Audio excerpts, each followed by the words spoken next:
the silent giant under Wiltshire. There are places on this planet that are so secret, so hidden, that their very existence challenges our understanding of reality. We talk about the lost cities of the Maya, the sunken ruins of Atlantis, or the forbidden zones of Chernobyl. But imagine a city, not a ruin, but a fully functional, modern metropolis, hidden 100 feet beneath the rolling green hills of the English countryside.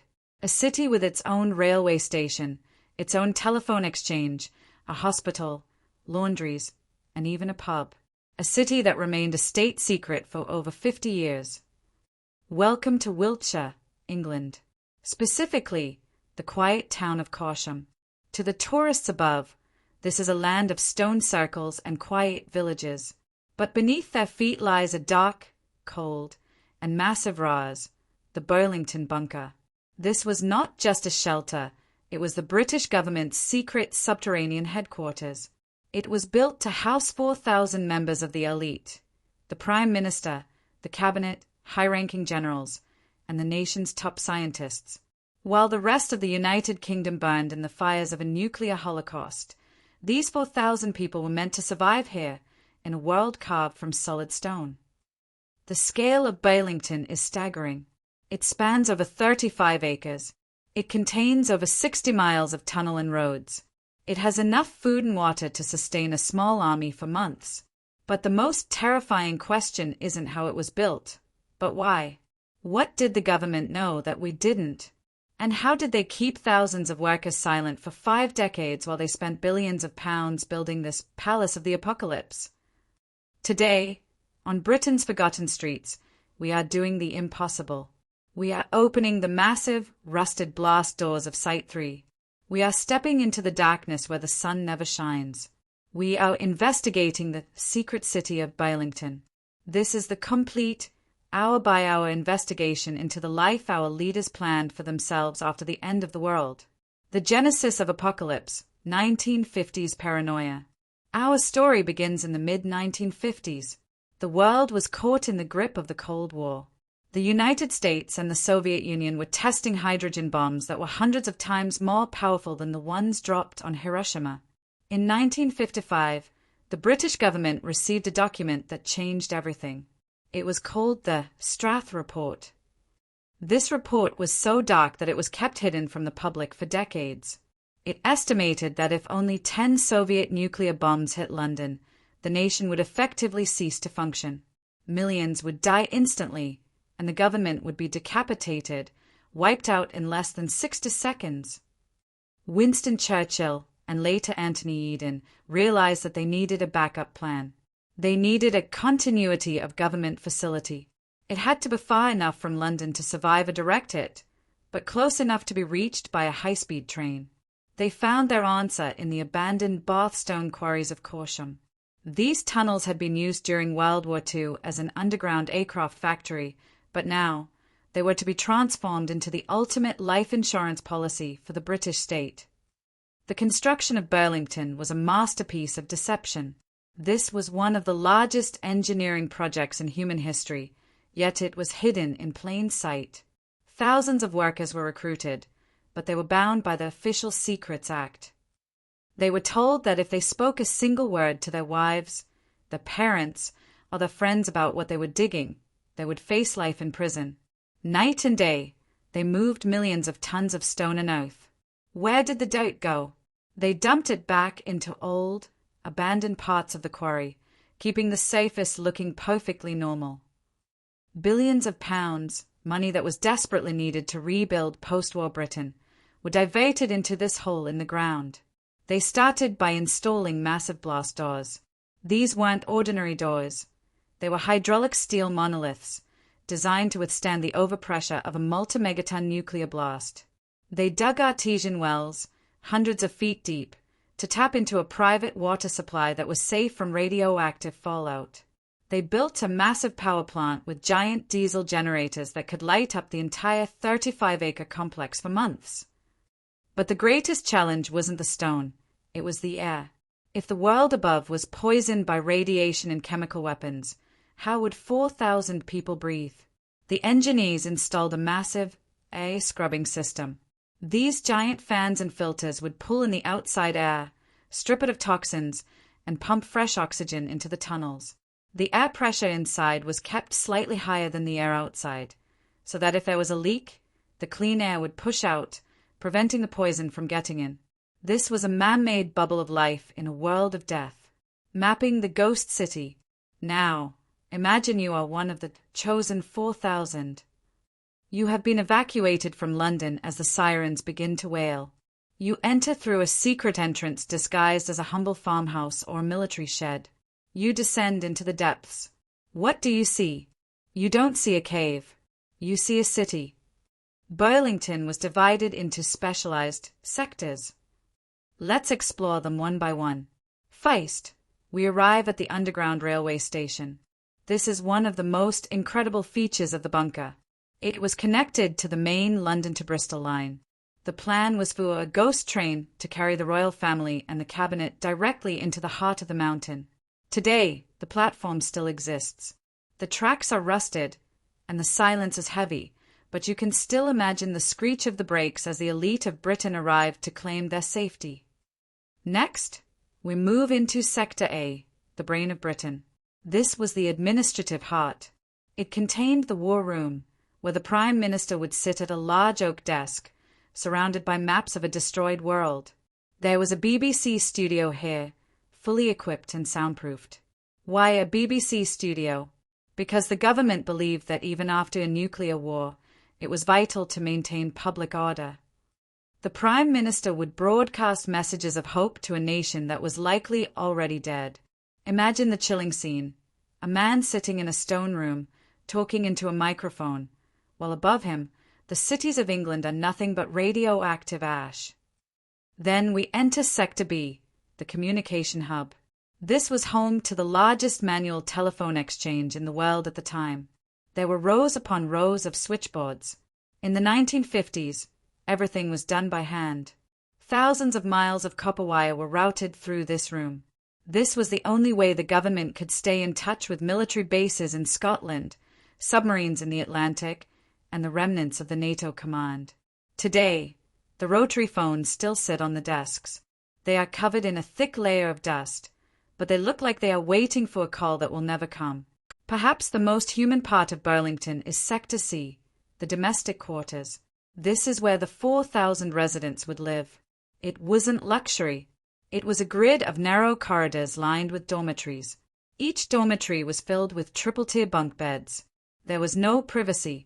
Except for the Prime Minister, every person, from a high-ranking general to a young typist, lived in these cramped, metal beds. To prevent bunker madness, the planners used psychology. They painted the walls in soft, pastel colors, pinks, greens, and blues, to mimic the colors of nature. They adjusted the lighting to follow a 24-hour cycle, simulating sunrise and sunset, because they knew that without the sun, the human mind begins to break down within days. And then there is the Rose and Crown. Yes, they built an underground pub. They knew that morale would be the biggest problem. They stocked the bunker with thousands of cases of beer, wine, and millions of cigarettes. They believed that if people could sit in a familiar-looking pub and have a drink, they might forget for a moment that they were buried alive while their families perished on the surface. It is a haunting thought. The elite of Britain having a pint of ale in a stone room while the world ends above them. Surviving the unsurvivable. As we move deeper into the labyrinth, we arrive at one of the most chilling areas of the entire complex, the medical sector. In any other city, a hospital is a place of hope. But in Burlington, the hospital was a place of grim necessity. This was a fully equipped, state-of-the-art medical facility, hidden 100 feet underground, designed to function while the rest of the nation's healthcare system, the NHS, was being turned into ash. The scale of this underground hospital is haunting. It featured 2 massive operating theaters, complete with surgical lights, anesthesia machines, and sterilization units. There were dental surgeries, x-ray rooms, and a massive pharmacy stocked with millions of doses of antibiotics, painkillers, and, most importantly, anti-radiation drugs. Today, if you walk through these rooms, you can still see the original 1950s equipment. The surgical tables are still there, bolted to the floor. The glass cabinets still hold vintage bandages and surgical tools, many still in their original wax paper wrapping. But here is the dark reality that the planners had to face. Who would the doctors be? And who would be the patients? Burlington was designed for the essential personnel. There were no beds for the public. There were no beds for the families of the people inside. The doctors stationed here knew that while they were performing a surgery in a climate-controlled, stone-walled room, millions of people outside were suffering from thermal burns and radiation sickness with no one to help them. The psychological toll on the medical staff would have been immense. The hospital also had a massive decontamination zone. If an official arrived at the bunker after a nuclear strike had already occurred, they couldn't just walk in. They would have to pass through a series of high-pressure chemical showers and radiation scrubbers. Their clothes would be incinerated, and they would be scrubbed until their skin was raw to ensure no radioactive dust entered the clean zone of the city. It was a cold, clinical process, a gateway between the dying world and the secret one. The logistics of life. How do you keep 4,000 people alive in a sealed box for 3 months? This was the ultimate engineering nightmare. The first priority was water. You cannot rely on the public water mains during a nuclear war. The pipes would be shattered and the water contaminated. To solve this, the engineers at Burlington did something incredible. They dug 2 massive artesian wells directly into the limestone aquifer beneath the bunker. This provided a private, infinite supply of pure water that had never touched the radioactive atmosphere. Even today, those pumps are capable of bringing up thousands of gallons of water a day. Then, there was the problem of waste. In a city above ground, we don't think about where our sewage goes. But in a sealed bunker, waste is a lethal threat. If the sewage system failed, the smell and the bacteria would kill everyone inside faster than a Russian bomb. Burlington featured a massive, self-contained sewage treatment plant. Huge pumps would move waste into settling tanks far away from the living quarters. The complexity of the plumbing in Burlington is legendary among urban explorers. It is a forest of pipes, valves, and pressure gauges, all designed to keep the 4,000 elite from living in their own filth. And then, we have to talk about the food. The kitchen sector of Burlington was designed to produce 12,000 meals a day. The storage rooms were filled with mountains of tinned food, corned beef, powdered eggs, tinned biscuits, and gallons of tea. But they also had a massive industrial bakery. The smell of fresh bread would have been pumped through the ventilation system to give the residents a sense of normalcy. However, the food was strictly rationed. Every calorie was counted. The planners knew that if the cooling-off period on the surface lasted longer than 90 days, the residents of Burlington would eventually face the one thing no bunker can protect against: starvation. The air itself was a machine. Because there are no windows and no natural breeze, the air in Burlington is dead.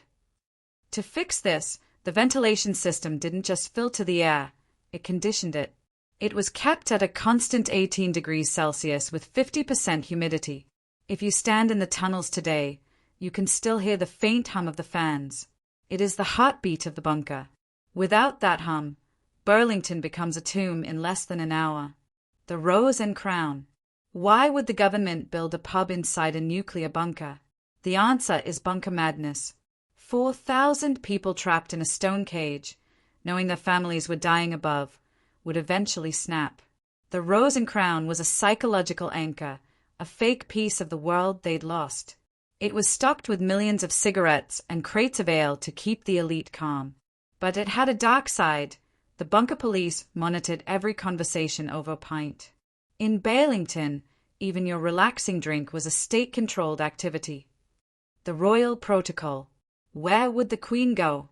While the public was told the royals would stay in London, the truth was Operation Python. A secret ghost train was ready at Windsor to whisk the Queen to a private, secure annex deep within the Corsham tunnels.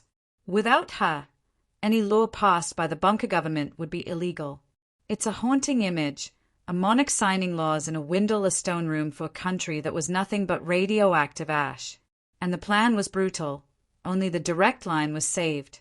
The rest of the royal family was left on the surface to face the end alone. The war room. The red button wasn't a button. It was a series of clacking teleprinters and coded phones in the primary war headquarters. If the sirens wailed, the elite had just 4 minutes to seal the blast doors. From a stone desk in Wiltshire, the Prime Minister would issue the letters of last resort, ordering nuclear submarines to incinerate Soviet cities. Today, the targeting maps are still there, cold, mathematical charts that don't show people, only kill zones and population units. This room was the silent trigger for the end of the world. The long decay. Why is it empty now? By the 70s, Soviet satellites could spot the vent shafts from space. The bombs got bigger, and Burlington became a billion-pound sitting duck. When the Cold War ended in 1991, the need for a subterranean city vanished overnight. For years, a skeleton crew kept the lights on, waiting for orders that never came. In 2004, the plug was finally pulled. Today, it's a time capsule. Bags of sugar have turned into stone, and calendars are frozen in time. It is a monument to a war that never happened, and the terrifying lengths leaders will go to save themselves. The final verdict. Was Burlington a waste of billions? Or was it a necessary evil? Some call it a grand illusion, a hole where no one could truly survive. Others say its existence alone was the deterrent that kept the peace. As we emerge from the shadows of Wiltshire, we realize Burlington is a city with no citizens and a railway with no passengers. It's Britain's greatest secret, reminding us that for 50 years, the line between civilization and total annihilation was only 100 feet of solid stone.